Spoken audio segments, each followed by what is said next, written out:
지난밤 미국 증시가 큰 폭으로 하락합니다. 이 하락이 지속될까요? 우리는 그리고 어떻게 해야 될까요? 먼저 주가 하락 원인을 찾아볼게요. 먼저 채권 금리의 급격한 상승, 그리고 그동안 큰 상승에 대한 차익 실현, 이 두 가지예요. 나스닥 고점 대비 어마어마하게 빠졌습니다. 고점 대비 6.7%가 빠졌고 어젯밤 하루 동안만 2.3%가 빠졌어요. 그나마 반등해서 이 정도인 거죠. 테슬라도 마찬가지. 고점 대비 마이너스 25%, 어제만 마이너스 6%를 찍습니다. 이 아래 꼴이 보이시죠? 제일 많이 떨어졌을 때 마이너스 13%가 넘었습니다. 여러분들이 하나 알아두시면 좋은 게 이 고점을 나타내는 패턴이 몇 가지 있습니다. 나스닥을 보면은 이렇게 봉우리 두 개 보이시죠? 이게 쌍봉이에요. 쌍봉을 찍고 하락을 합니다. 테슬라도 마찬가지. 봉우리가 3개가 있죠? 헤드 앤 숄더 패턴이에요. 사람 머리 그리고 양쪽 어깨입니다. 하락 반전을 나타내는 대표적인 패턴들이죠. 이런 것들은 기본적으로 알아두시면 좋아요. 이렇게 최근에 상승폭이 컸던 기술주 중심으로 큰 폭으로 하락을 했어요. 왜냐? 그동안 제일 많이 올랐으니까. 테슬라 같은 경우에 멀티플이 1000배가 넘었었죠.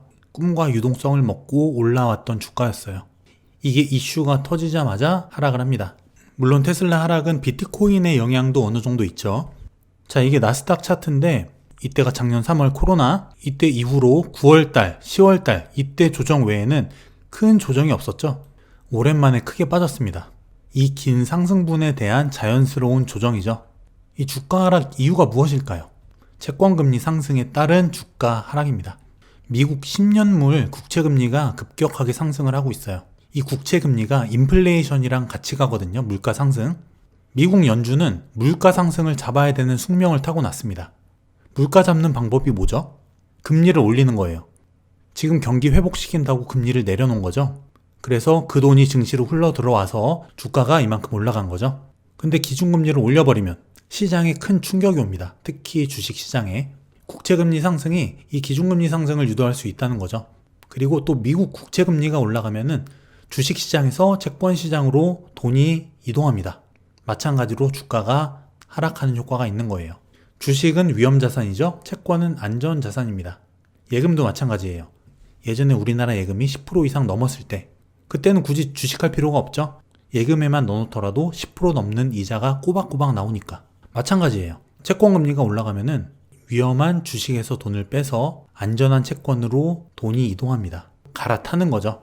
지금 10년물 채권금리가 1.3%가 넘었는데 미국 배당주의 배당 수익률이 1.5% 정도거든요, 평균. 그럼 위험한 주식에 투자해서 1.5% 배당을 받느니 안전한 채권에 투자해서 1.5% 금리 받는 게 낫다는 거죠. 작년 3월 코로나 터지고 0.5%였다가 1.3%까지 오릅니다. 올해부터 급격히 올랐어요. 불과 2달도 안 돼서 0.9에서 1.3까지. 현재는 1.35를 찍었죠. 굉장히 가파른 상승입니다. 그런데 어젯밤 제롬 파월이 통화정책 유지를 시사하는 발언을 합니다. 인플레이션 위험이 크지 않다는 거예요. 그리고 2% 정도, 어느 정도의 인플레이션은 허용하겠다, 용인하겠다. 즉, 국채금리 상승은 경기 회복에 대한 기대감을 나타내는 현상이다. 그리고 미국이 1조 9천억 달러 경기부양책을 준비하고 있죠. 이 경기부양책도 인플레이션에 영향을 주지 않을 것이다. 곧 기준금리 인상을 하지 않겠다. 지금의 통화정책을 유지하겠다. 이런 내용이죠. 어느 정도 불확실성을 없애주는 발언이기 때문에 이 발언을 한 다음에 아까 보셨듯이 하락폭이 일부 만회가 돼요. 하지만 시장은 여전히 불안합니다. 뱅크 오브 아메리카도 경고를 했어요. 강세장의 끝물이다. 1분기 10% 이상 조정이 올 수도 있다. 지난해 3월 코로나 이후에 S&P 500 미국 지수가 75%가 상승했어요. 개별 종목도 아니고 한 나라의 지수가 75% 올랐다는 거는 진짜 어마어마한 일이거든요. 그런데 지금까지 총 13번의 상승장 사이클의 중앙치 수익률 평균치가 126%였다. 지수가 126% 오르면 하락이 온다는 거였죠. 평균적으로. 근데 지금 75%가 올랐으니까 많이 왔다는 거예요. 코로나 2192부터 3875까지 어마어마하게 오릅니다. 지난 상승장들의 평균 상승률 중간 이상 60% 가까이 왔다. 결국에는 이 유동성 파티 상승장이 반 이상 넘어갔다는 겁니다. 코로나 이후부터 주식을 시작하신 분들은 잘 모르실 거예요. 계속 올라가는 시장은 없습니다. 오늘 미국 시장 굉장히 공포스러웠죠. 그런데 코로나 때, 리먼 사태, IMF, 그땐 더 했습니다. 공포를 넘어서 패닉이죠. 그런데 지난 밤과 같은 이 하락과 상승, 이 변동성이 어제가 마지막일까요? 절대 그렇지 않을 거예요. 올해는 이런 변동성 장세가 굉장히 많이 나타날 겁니다. 그렇기 때문에 우리는 반드시 현금과 안전자산, 달러죠. 이게 필요하다는 거예요. 현금이 왜 필요할까요? 주가가 하락했을 때 손실을 최소화할 수 있어요. 그리고 주가가 떨어졌을 때 현금은 추가 매수를 할 수 있는 기회를 줍니다. 이렇게 주가는 위로 아래로 크게 변동을 하면서 움직여요. 나에게 현금이 없이 주식 100%라면 이 모든 손실을 몸으로 다 떠안게 됩니다. 추가 매수의 기회도 없죠. 근데 현금이 있다면 이렇게 조정할 때 추가 매수를 할 수가 있어요. 그리고 오르면 다시 팔고 이런 운용을 할 수 있다는 거죠. 리스크가 확 줄어듭니다. 그리고 안전자산, 달러, 주가가 하락하면 상승하는 특성이 있죠. 주식으로 입은 손해를 상쇄해주는 특성이 있습니다. 제 영상에서 여러 번 보여드린 그림이죠. 이렇게 IMF, 글로벌 금융위기, 달러, 환율은 이렇게 급격하게 오릅니다. 반대로 주식은 하락하죠. 달러 상승분으로 주가 하락분을 만회할 수 있다는 거예요. 이렇게 달러는 위기에 내 자산을 지켜줍니다. 그리고 빚내서 투자하시는 분들, 변동성을 절대 버틸 수 없어요. 이런 어마어마한 변동성 장세, 빚으로 투자를 하게 되면 절대 못 버텨요. 주식은 무조건 내 돈으로 하는 겁니다.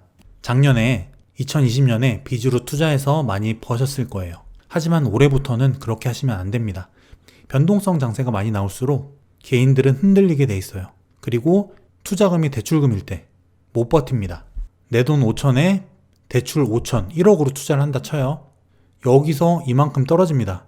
한 이 정도 떨어지잖아요. 반대 매매 당합니다. 그 전에 손절을 하겠죠. 그러면 그냥 버티면 다시 올라가는데 손절할 수밖에 없다는 거예요. 그리고 심리적으로도 그 금융비용 때문에 버티질 못해요. 무조건 중간에 팔게 돼 있어요. 이익이 날 때도 마찬가지. 대출을 받아서 내 이익금이 정말 커졌다. 여기서부터 끝까지 다 못 먹습니다. 대출로 절대 장기 투자가 불가능하다는 거예요. 그리고 이걸 또 아셔야 되는데 빚내서 한번 투자하잖아요. 그런 사람은 계속 빚내서 투자한단 말이에요. 이건 뭘 의미하냐면 9번 이겨도 한 번 지면 무너진다. 이걸 의미하는 거예요. 여러분, 파티의 끝이 다가올수록 현금 비중을 조금씩 늘려가시기 바랍니다. 그리고 주식의 변동성을 인정하세요. 그러기 위해서는 일희일비하면 안 돼요. 중장기적으로 길게 보는 겁니다. 내가 지금 투자하고 있는 이 회사, 동업한다는 마인드, 이 회사 자체를 내가 운영한다는 마인드로 길게 보시라는 거죠. 그러면 이 주식의 변동성을 이길 수가 있어요. 잘못된 투자 습관을 가진 사람, 변동성 장세에서 가진 원금이 순식간에 사라져요. 이렇게 위로 아래로 몇 번만 왔다 갔다 하잖아요. 초보 투자자들 다 털립니다. 원금 순식간에 반토막 나요. 이런 변동성과 조정을 견디지 못하면 주식을 하면 안 되는 겁니다. 꼭 주식을 해야겠다면 내가 감당할 수 있는 수준에서 시작하고 그 그릇을 차츰차츰 키워가는 거예요. 이게 주식으로 돈 버는 방법이에요. 올해는 작년처럼 그냥 사면 오르는 장세가 아니에요. 반드시 공부해야 살아남습니다. 그리고 절대 빚내서 투자하시면 안 돼요. 실력을 갖춘 사람, 그리고 공부하지 않은 사람, 수익률 차이가 확연하게 벌어지는 한 해가 될 겁니다. 미국 주식 투자하신 분들 지난 밤에 많이 놀라셨을 텐데 이런 변동성에 대응하기 위해서는 반드시 현금을 가져야 됩니다. 내가 돈을 벌 때마다 조금씩 수익 실현을 하세요. 현금 비중을 조금씩 늘려가는 거죠. 많이 벌었다면 내 원금을 지킬 줄도 알아야 되는 겁니다. 영상이 도움이 되셨다면 좋아요 많이 눌러주시고 많이 공유 부탁드릴게요. 그럼 다 같이 건강한 투자 하시고요. 다음에 더 좋은 컨텐츠로 찾아오겠습니다. 감사합니다.